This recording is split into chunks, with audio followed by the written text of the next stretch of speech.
As if they don't have too much on their plates. The Kings of Combat Sports Podcast, John and Wade.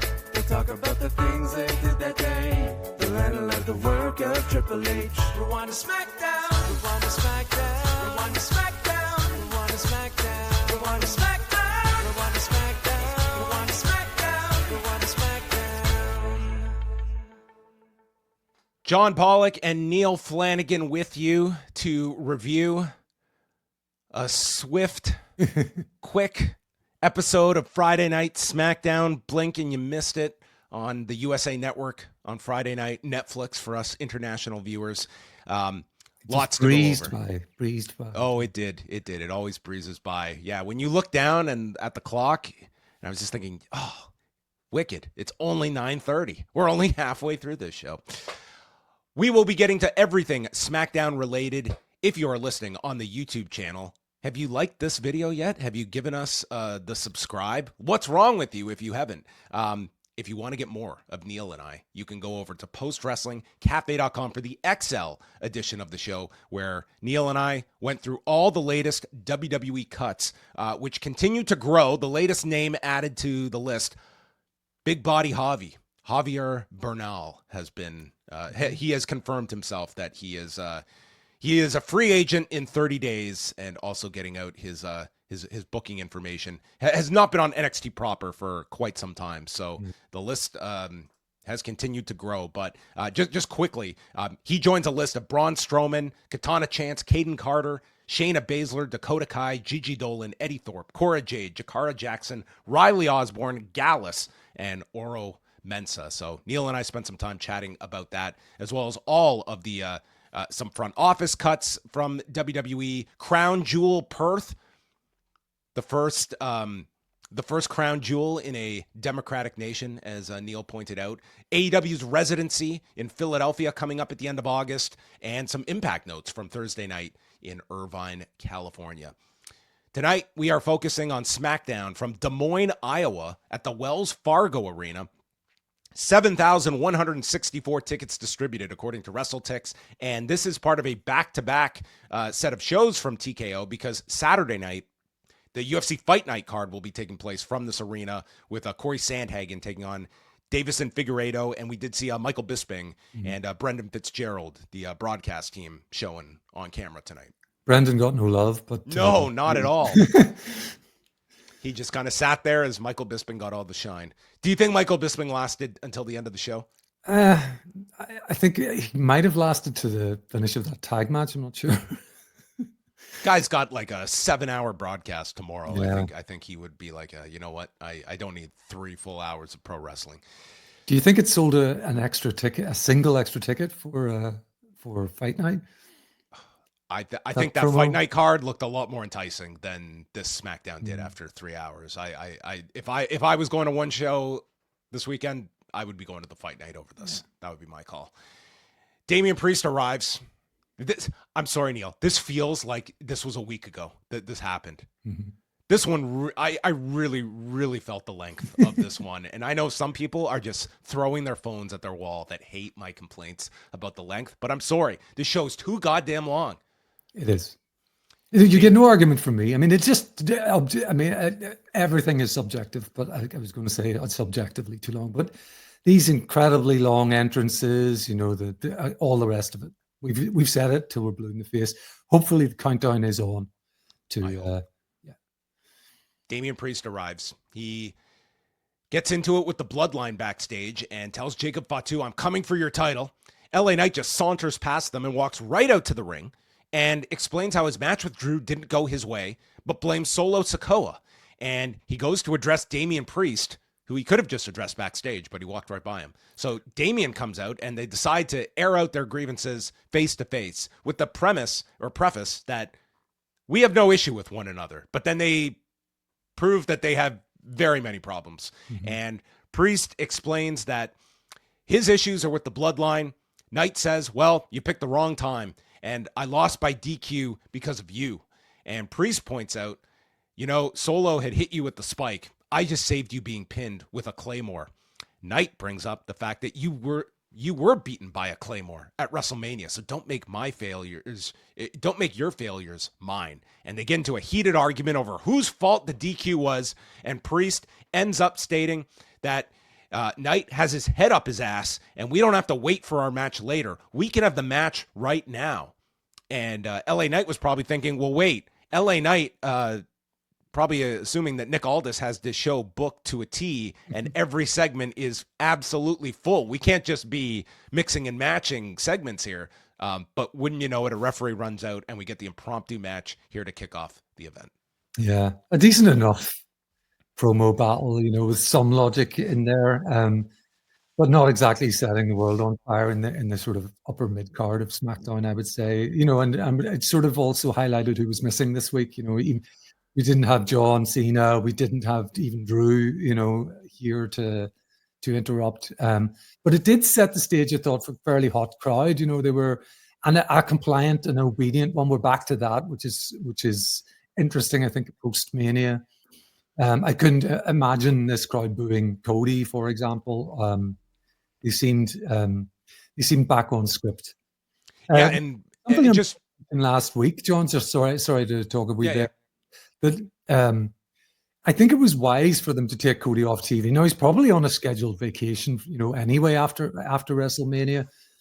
But in that little run up to Mania with Cody getting some boos and Cena getting some cheers, I thought that was kind of interesting. And in an absence makes the heart grow fonder sort of way. No harm to have him off TV for a little while.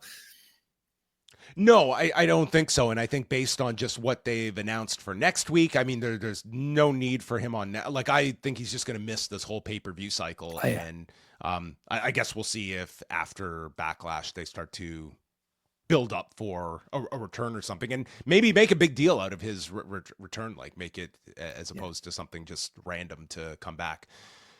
So Damian Priest and LA Knight, we had Priest grabbing him by the throat and can't hit the South of Heaven. Then the Razor's Edge gets avoided, and Knight manages a DDT, leaps for the elbow off the top for a 2 count, and then Priest ends up coming out of the corner to hit the Razor's Edge, and Knight kicks out, the straps come down, and the South of Heaven gets countered. Instead, Priest hits a broken arrow, and Priest climbs to the top. Knight, to his feet, leaps to the top, hits a superplex, and then after sliding through the ropes to the floor, he is hit with a flatliner onto the edge of the apron, and then Solo Sikoa just attacks Damian Priest for the DQ. So a bit of a groan-inducing finish. But I will say, I thought these two had a fine match together. I think the crowd helped it a lot. They got into...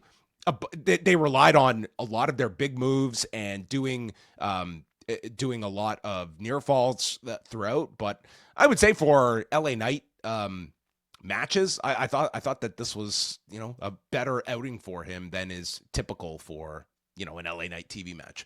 Yeah, I agree, and he certainly had the crowd. I mean, we got the this is awesome chance and everything, And some of his moves is is somewhat basic as they are compared to high flyers and over in AEW or whatever. Probably an unfair comparisons you would want to make. Get big reactions. The jumping net breaker always gets a big reaction. It's not a crazy move or anything, but he's got the crowd in his palm for sure. But it was somewhat groan inducing, if not entirely predictable that it would end the way it did.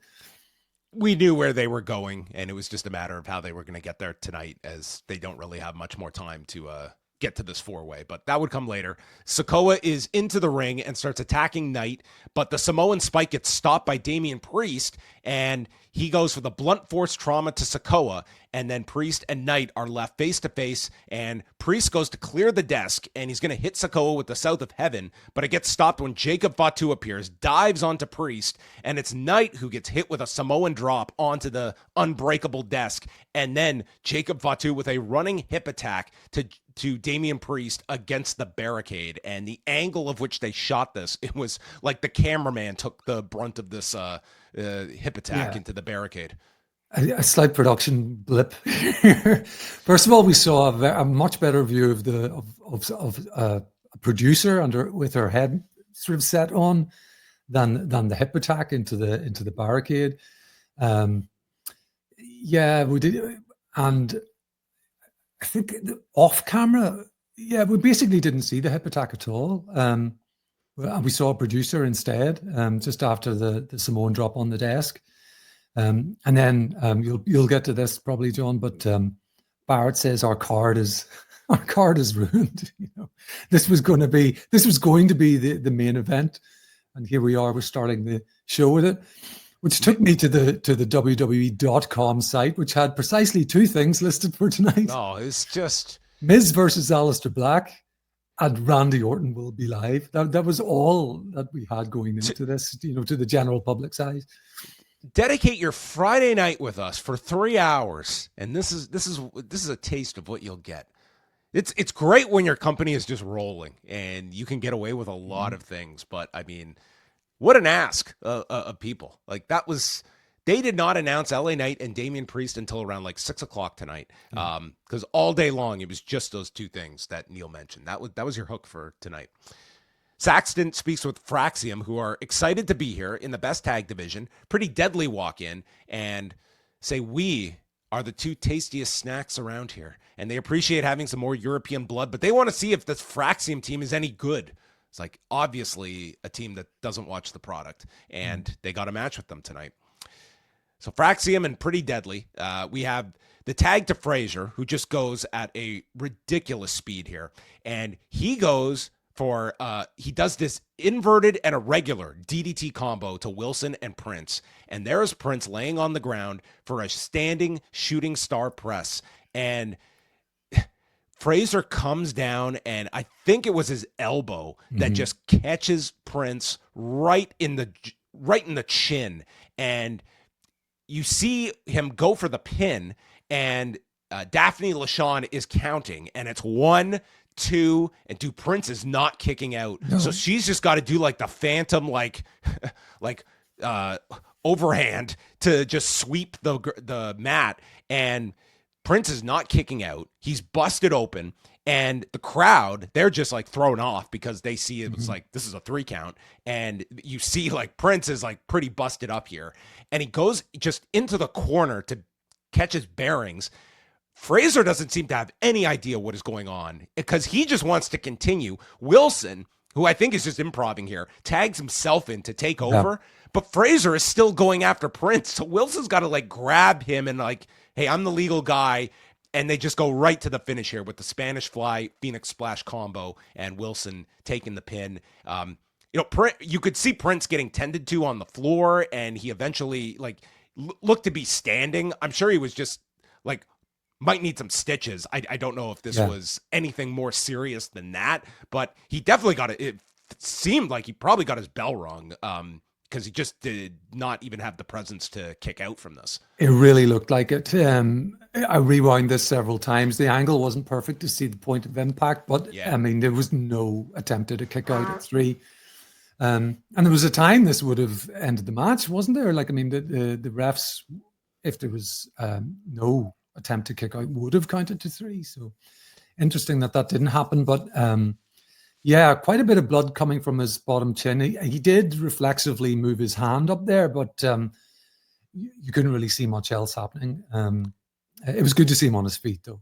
I just thought this thing kind of just, like, they got to the ending of it. It's not like this was like awful, but it just felt as though this match kind of just fell apart with this, and they kind of had to wrap it up. So not a great appearance here for Fraxium. BFAB and Meechin are with Nick Aldis. They're angling for a title match when Liv Morgan returns from filming her movie. Like, that could be a long time. I mean, this women's division. I mean, is it not telling that? Yeah, we're gonna let the champion go film this movie, and we're okay icing these belts, unless they just strip them. The Secret Herbis walk in, and Chelsea is in a black veil mourning the loss of her United States title. I enjoyed this. Later on the broadcast, Wade Barrett would state that says sometimes our nation mourns, and had compared herself to Jackie Kennedy. And my take was Melania at the Pope's funeral the other week. At first, until later on, they made the Jackie Kennedy reference, but it got a laugh out of me, I must say. This in full mourning. The The dialogue here was pretty funny where Yeah. Nick is just looking at this as so ridiculous that she is this upset over a title loss. And Chelsea explains, "You're not from here." He's like, "Neither are you." And Or Chelsea, or you. He pointed at all three. and then Chelsea threatened to take Nick Aldis to the Supreme Court, which is a threat that would probably scare everyone in TKO. And she wants a recount. And Aldis assumes she wants a rematch. But first, Piper Niven has a match with Zelina Vega tonight, which is a non-title match, and maybe she will get the next title match. We had highlights of John Cena and Randy Orton from TLC 2013. Is this one you throw on every now and then when you're just sitting back and relaxing? No, I've only very vague memories of this. The classic ladder match to unify the titles. Oh, it reminded me when TLC was a pay-per-view, and it was kind of like at the ass end of the year, it's when they do the holiday tour now. It used to be, I think, the December. This was pre-network. Pay-per-view. This was one of their last pay-per-views. Yeah. Yeah, what a way to go out.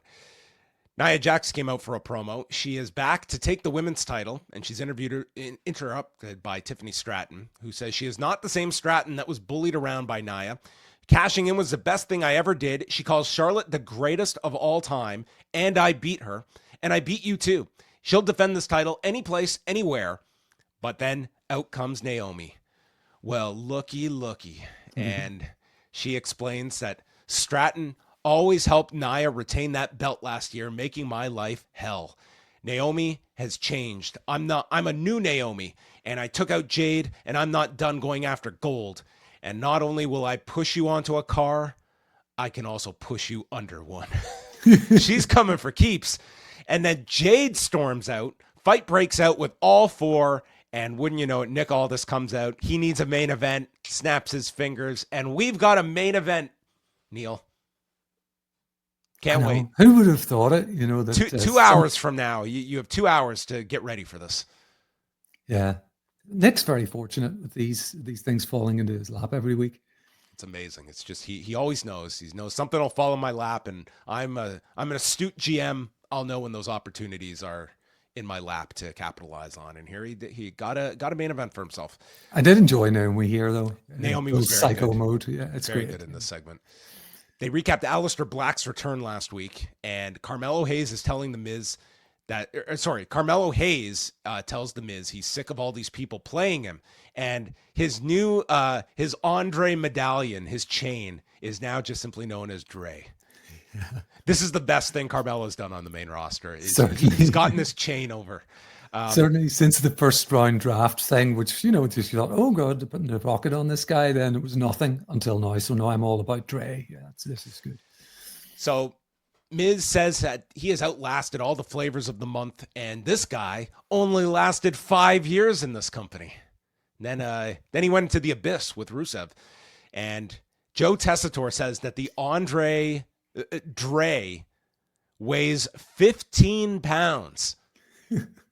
I don't believe him. I don't think this is 15 pounds that is around his neck.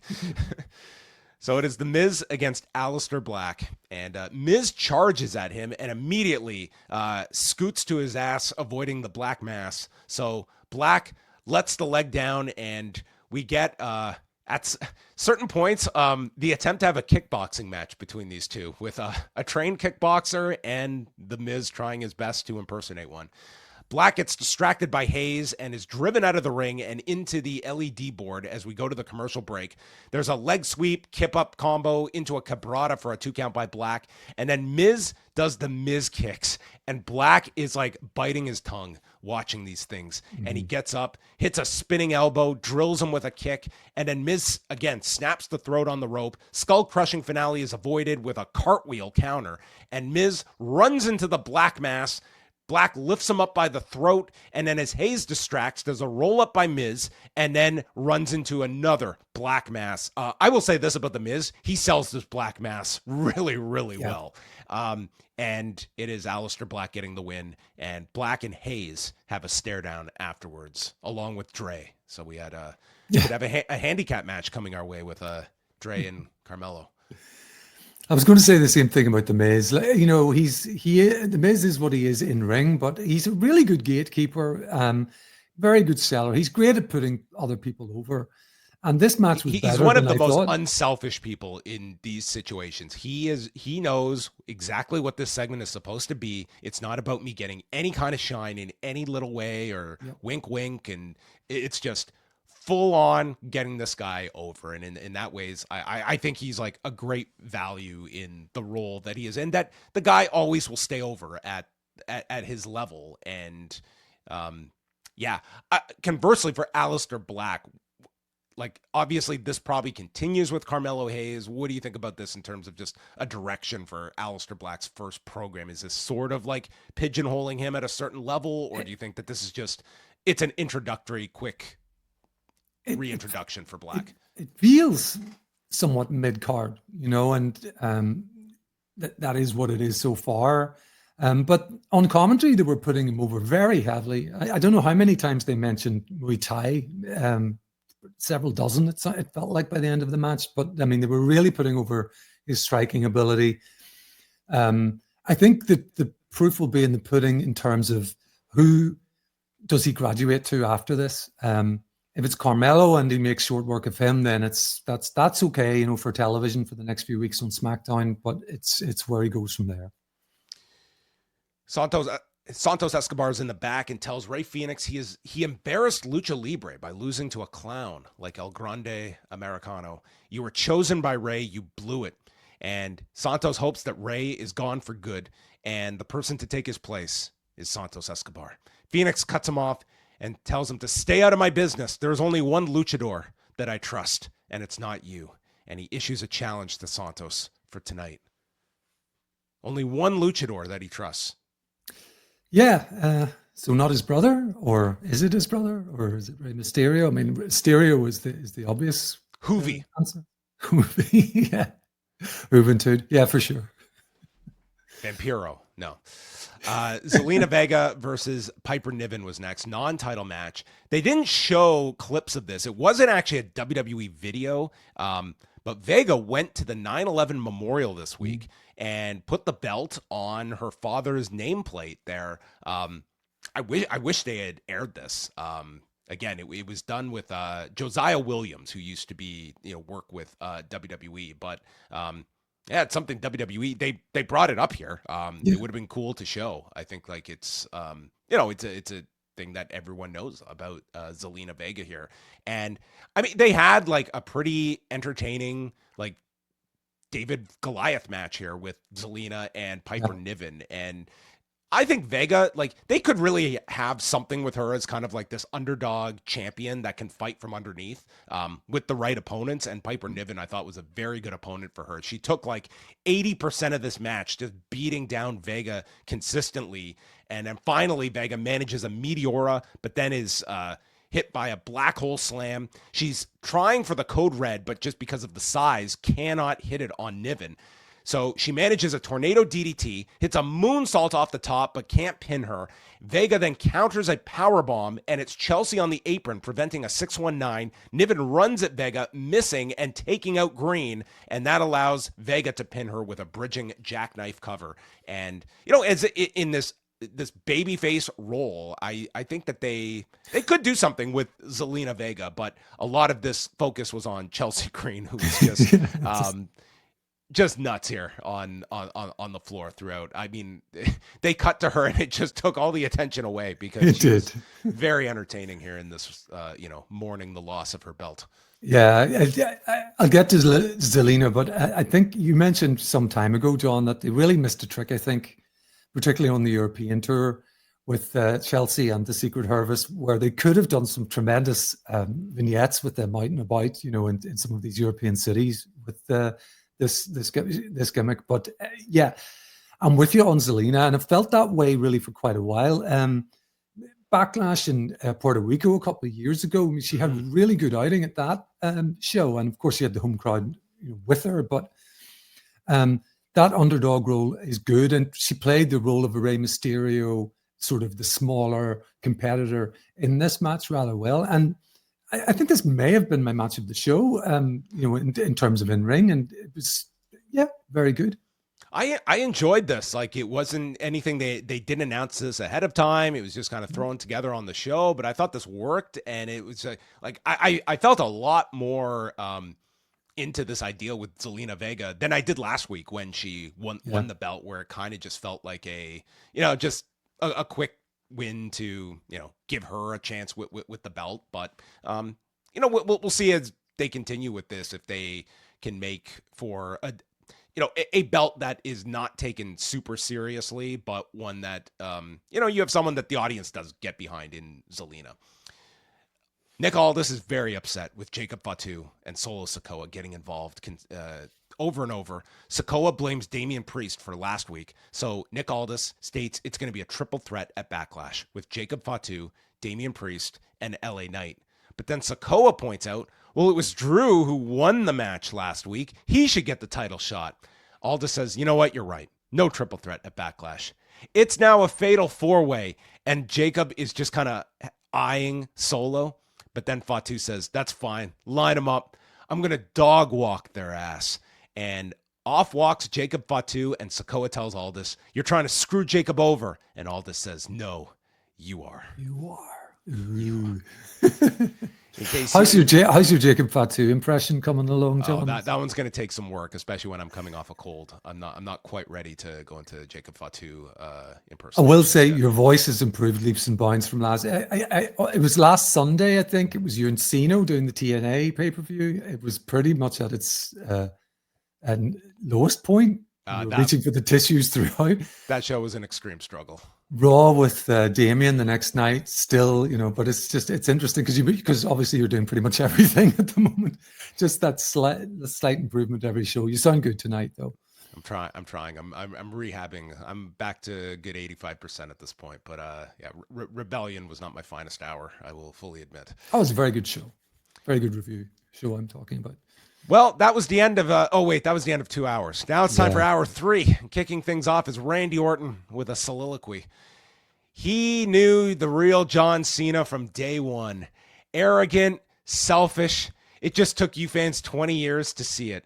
I'm sorry. I know Randy Orton, he's a much more likable fellow these days, but listening to this promo from the guy that to a man was the nightmare of all nightmares to deal with. I'm sorry, but this is one reason why I think people just cannot fully sink their teeth into John Cena, that they know if we are going to put professional and personal resumes together of Randy Orton and John Cena over the last 25 years, I think John Cena will be goddamn saintly in comparison to Randall Keith Orton. But he says that Cena was always an entitled brat, and Cena was the ultimate shiny new toy to be played by the ultimate puppet master, which I guess you could take as a veiled reference to Vince McMahon or a veiled reference to The Rock for the purposes of this storyline. Yeah, I wonder. I don't know who he was referring to, but those are the two possibilities for me. He explained that Cena took advantage of the PG era, willing and eager to be a walking, talking cartoon character, while Randy Orton was always true to who he was. Yeah, someone who'd shit in other people's kit bags. He says that Cena never cared about the boys in the back, only about his bottom line. And that Cena, he runs off all the variations of his merchandise that he peddles to all these kids, and says that you would only raise, you're not raising any of these kids, you're just raising the prices on their merchandise, forcing their parents to have to work a double shift to afford all of it. Man, Randy Orton talking to the everyday consumer. Yeah. This economy, it's tough for everybody, even the Cena merchandise consumers. He says, Cena is not going to erase his family's history. You're just the latest legend I have to put down, and I will do it in front of my friends and family and the future generation of Ortons. And then he's going to kick John's shoulder off his shoulders through the archway in St. Louis. This was just a bizarre promo coming from Randy Orton about John Cena. And, the whole you never cared about the guys in the back during the time when Randy was known to be the public enemy number one among the boys in the back. It's just hilarious to anyone who knows their history of this point. Yeah, and our second threat of murder tonight, because we had Naomi's going to throw someone under a car and he's going to decapitate Cena by. They're obsessed with heads being removed from people, completely removed from people's shoulders. But yeah, I mean, it's a spirited promo without his opponent there. But yeah, I mean, and in a match that we don't buy him winning, it's a tough spot. But you're right, John. I think that the premise of this that Cena has he knew from day one. Cena was just a grifter, where he was Mr. Good Guy, with the boys. I think there's segments that John has had in this heel character that have worked, that have clicked, but I think like there is a certain level that I don't think there is one fan that looks at John Cena and has that, even like that hint of realism that allows you to kind of get into this heel persona, that they have just seen this guy for so long and no one buys this guy as this horrible prick that has been letting it just bubbling underneath his veins for all these years. Backstage we go. Nia and Naomi are getting ready and Nia tells Naomi to stay out of her way. And Naomi says, sure. Main event. I can't wait. I'm counting down. R-Truth comes up to Randy Orton and says, you have no chance at Backlash against my childhood hero who's going to beat you. Orton's like, why are you saying this? Jimmy comes in, who's like now like R-Truth's like handler. And Jimmy just tells Orton, I've got you. And he warns R-Truth, and Truth repeats, John Cena's the last real world champion. Cena would never lie to me. All I know is this is ending with a bloody destruction of R-Truth. And yeah, it has to. And that's one thing that will get the heel persona over. It will. When they decide to do this, yeah. And R-Truth is like the one guy that is buying this version of John Cena. I do think this will at least have a nice payoff to it. I think so too, yeah. Because for the last couple of weeks, it's been to Jimmy and to Truth, get your asses to Des Moines or wherever they were last week, and they're getting 90 seconds of TV time. But yeah, that's where this is headed, and I'm looking forward to it in a way because, like I say, it's one thing that will really sell the heel Cena to the crowd, and it desperately needs it. Rey Fénix against Santos Escobar. This was pretty much a commercial for Wade Barrett to talk about AAA for most of it. Fénix leaps through the ropes into a Rana on the floor, and then Santos shoves him into the apron. Tope Suicida, they go to break. Santos is in control for the whole thing until Fénix returns with a moonsault off the top, spinning wheel kick after the tiger feint through the ropes. And after a flying knee is hit by Escobar, there's a kip up by Fénix, hits the head kick, double down from both, and then Fénix comes off the shoulders, drop kicks him in the back of the head, goodbye amigo kick, and then hits a Meteora to win, not using the muscle buster, whatever they've what are they calling it?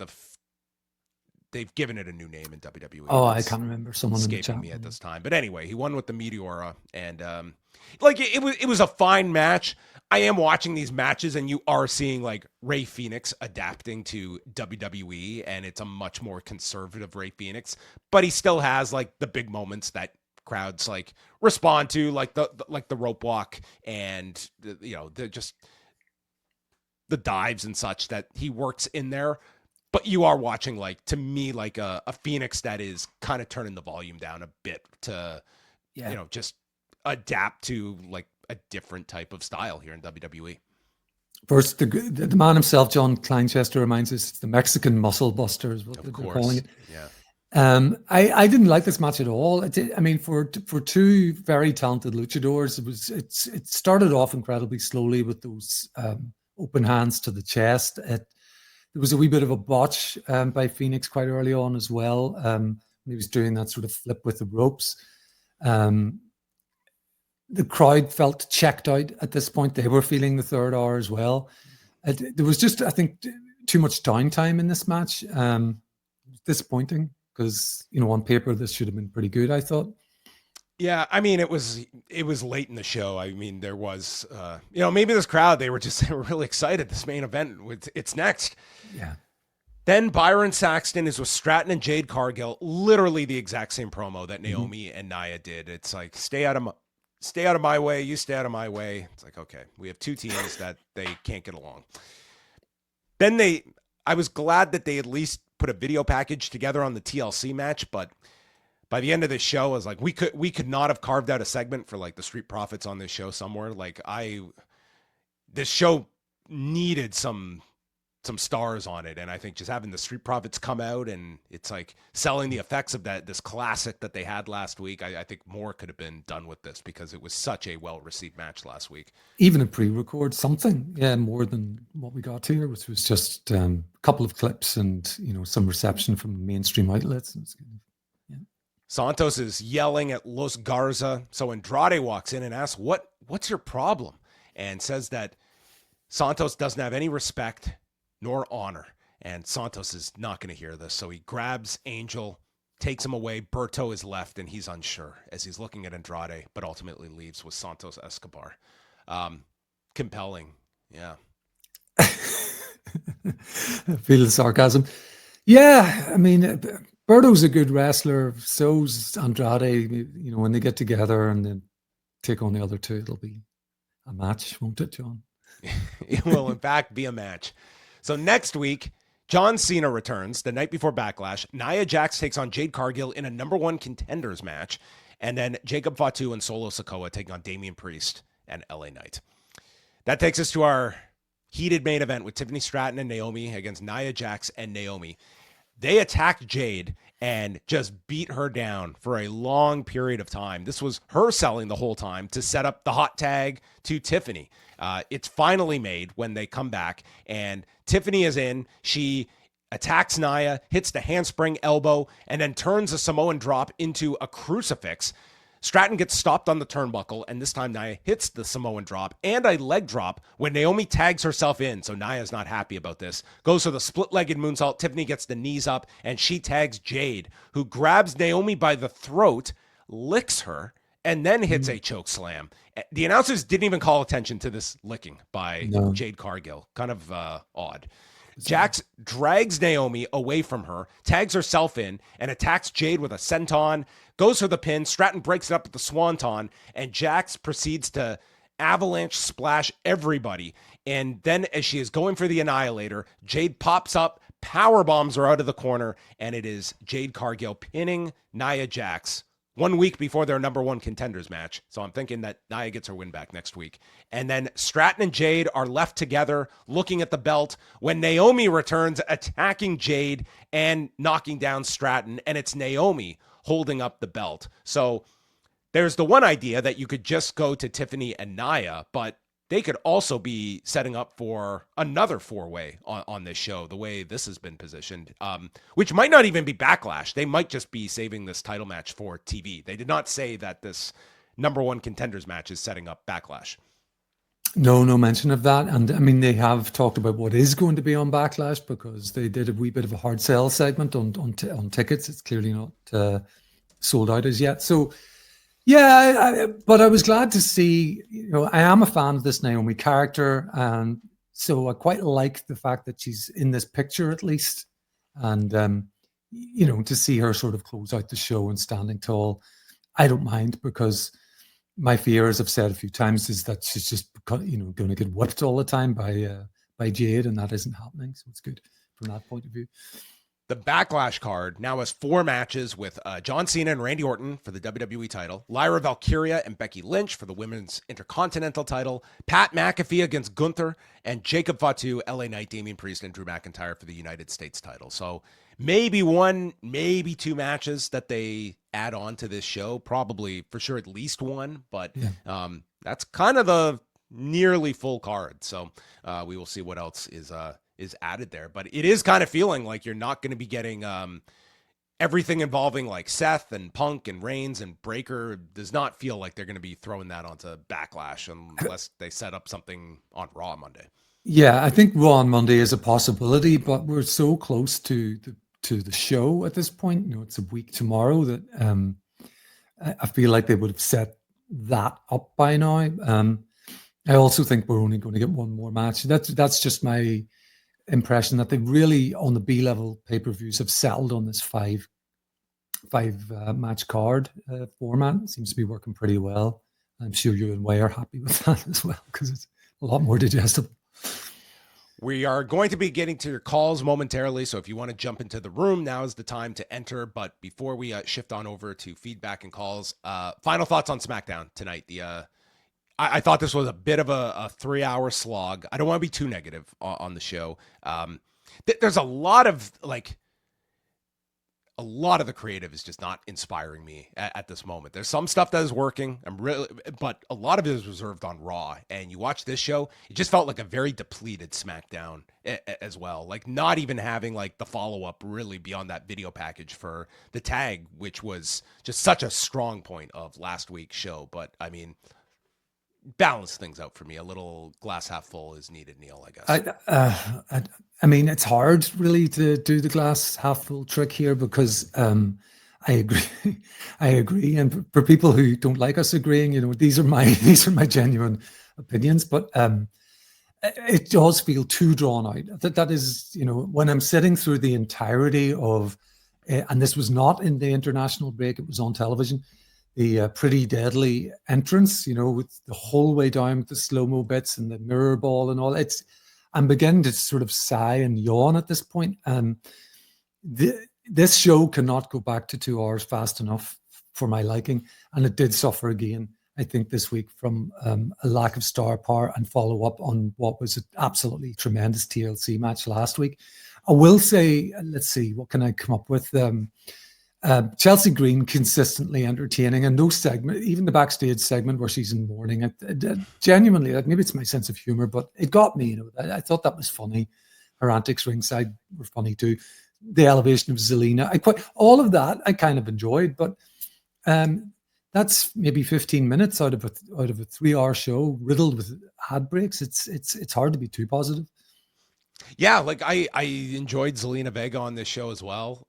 Knight and Priest was, fine match up until the finish, but it has a purpose, like to get to that 4-way. And I think that 4-way will be very strong at the pay-per-view.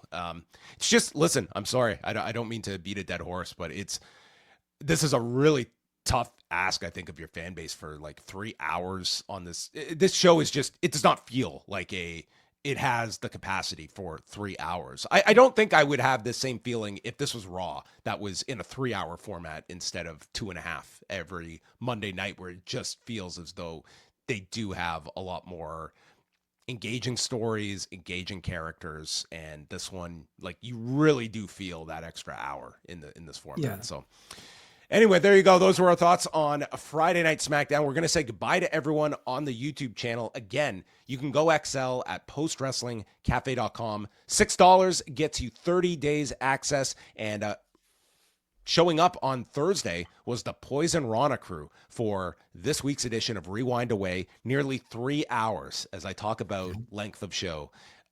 A very long WrestleMania 32 from 2016 that Braden, Davey, and I went through in exhaustive detail. A very breezy 3 hours by comparison, I must say, John. I watched it on YouTube this afternoon and thoroughly enjoyed it. Yeah, well, if you want your head to spin, the creative attached to this show, going in and coming out of it, will this will put any modern booking into perspective. So it's quite the show that we have. And Davey attended this show back in 2016. So we do have that live perspective from Davey. So that is up there on the feed for everybody on the Post Wrestling Cafe. And again, this coming weekend, we have got a Collision Course on Saturday night with Kate from Montreal and John Cena. And Sunday, Bruce Lord and Karen Peterson with their review of both nights, the highlights of New Japan's Wrestling Dontaku card. So we will say goodbye. Can I just add, John, that on the day after that, on Monday, Daddy Cool himself, Mr. Wei Ting, will be back for the XL edition of Raw, I believe. Yes, this is bigger than Cody Rhodes returning to SmackDown. It is Wei Ting back on Monday night on Rewind a Raw. We will chat to the new father of two himself, and we will see what Wei Ting has been up to during this several week period where we have not checked in with him since night 2 of WrestleMania. So That is all for us on the free channel, but sit back. We are now heading on over to forum.postwrestling.com.